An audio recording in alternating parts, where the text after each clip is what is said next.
In today's video, I'll show you how to use DSers with WooCommerce.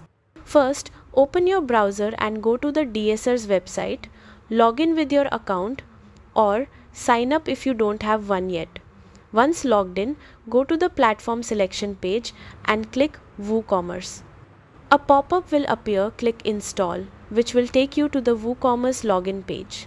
Enter your credentials and click Authorize to connect DSers with your WooCommerce store.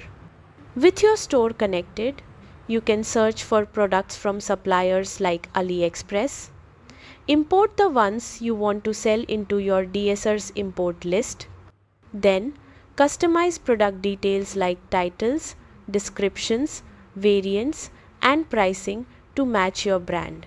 When customers place orders on WooCommerce, DSers automatically syncs them to your open orders list. You can easily track each order and monitor delivery progress, keeping your store organized and running smoothly. And that's it.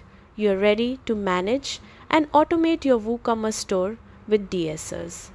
Thanks for watching and happy selling.